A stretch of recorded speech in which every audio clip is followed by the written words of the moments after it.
All right, the RILY 10K is finally out. I've only got a couple of minutes, so this will be a quick walkthrough, and maybe it'll have to be a two-parter. Um, I've already seen a whole bunch of notes and threads on Twitter talking about problems with the 10K, whatever. Um, but I wanted to take a look and see what was going on myself. So the first thing I noticed, and everybody's calling attention to, they got an unqualified opinion on the audit, which is good. That means there's no issues. Um, but they had an adverse opinion, which is like explicitly bad when it comes to internal controls. And here are the 5 bullet points that adverse opinion called out. 3 of them were related to IT stuff. That's kind of a non-issue in my opinion, and those are easily fixable. The latter 2 are probably the real reason here, right? Company identified material weakness to the operating effectiveness of management's review controls over investment valuations. Okay, so valuing this stuff is hard, and this was probably a key sticking point in the audit. Um, because why would the auditors want to stick their neck on the line when it comes to investment valuations for obscure stuff? Uh, did not have adequate controls to identify and disclose material related party transactions. So the Brian Kahn related stuff, probably also a big driver behind that. So these are probably the real 2 internal control issues that my guess is, I don't know, management could. These are not uh, insurmountable challenges to fix, right? It's just having proper review procedures, processes that can be put in place to resolve those things. So I don't know. I wouldn't be shocked if those drop off in the next year's audit. Okay, moving on. I think these are non-issues, frankly. The whole bet here, anyway, comes down to what's your opinion on their operating businesses and what's your opinion on the investments they own. So, whatever. There's nothing we didn't already know there. I'm going to skip over the balance sheet for a moment and come down to the income statement. So, income statement, revenue is hugely volatile, mostly because of the trading activity. This is non-segmented, so this is a consolidated view. Couple things jumped out to me. Operating income is positive GAAP EBIT. Throw in this 70 million impairment charge.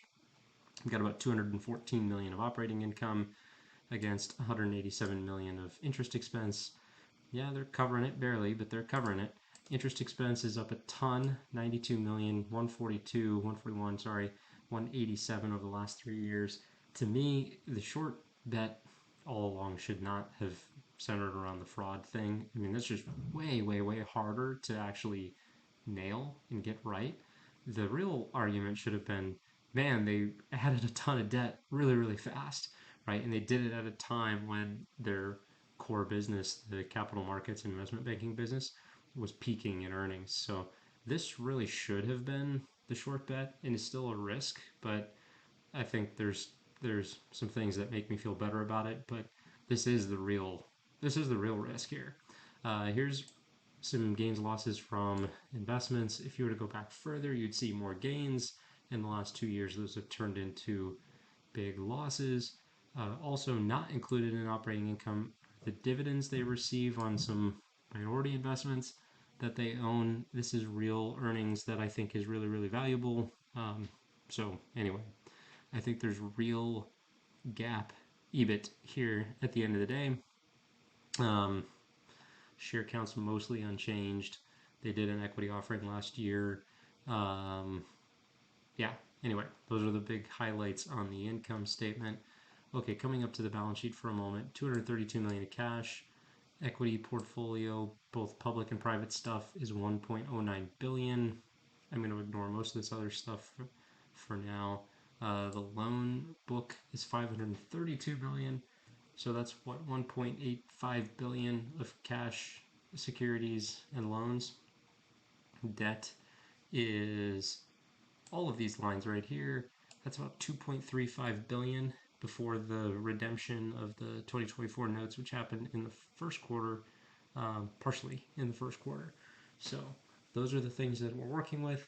And now that they own Targus, the electronics and like computer accessories company, they now have inventory AR and some other good stuff. So those balances are starting to become real. Inventory sits inside of prepaid assets, so there's actual working capital in here now, which was a problem that they had to deal with last year.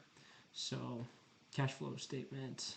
I don't like the way that they present this, mostly because when they buy those equity securities, both public and private stuff, it flows through operating cash. So I think you get a misleading view of operating cash flow. I think that should be an investing cash item. So when I look at it, I take their cash flow statement and I reorient it, and really I just move that investment line down here and just condense a whole bunch of other stuff so it's actually readable. I find this to be pretty helpful.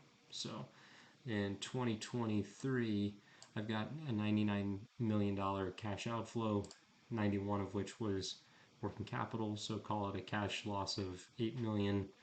Included in that was interest of, I don't know, 187 million or so. So anyway, you can see the last couple of years they've been ramping up this investment book and the loan book, and then just in the last 2 years they've been unwinding that. The acquisitions haven't really stopped all that much. They mostly borrowed money to get there. So what is that? That's 2.1 billion in borrowings from 2018 to 2022, and then only now are they starting to unwind that. Special dividend came in 2021. They gave back a lot of those back boom year earnings that they generated. So this is really where they got. This was the year that really messed them up, right? They borrowed a lot of money to make some investments and return a bunch of cash to shareholders. They probably should have pocketed some of that, knowing that that wasn't a new baseline in earnings. Anyway, let's keep moving. Some good RevRec stuff, and it talks about how they make money in all their segments. I think that's really helpful. By the way, I do think this all other segment is really interesting. It's really interesting. So they have this non-segment called all other, and in that is what they acquired from BB, which includes these Buddy's rent-to-own franchisee locations. They also own this New York area environmental services business. It's like a scrap recycling, paper recycling kind of business. Atlantic Coast Fibers. They also owned a landscaping company, but I think they sold that, if I remember correctly. And then they also have the licensing income from BB. So there's real earnings in this other segment, just something to be aware of. So, okay. Oh, I'm going to get going. I'm going to pause here and come back.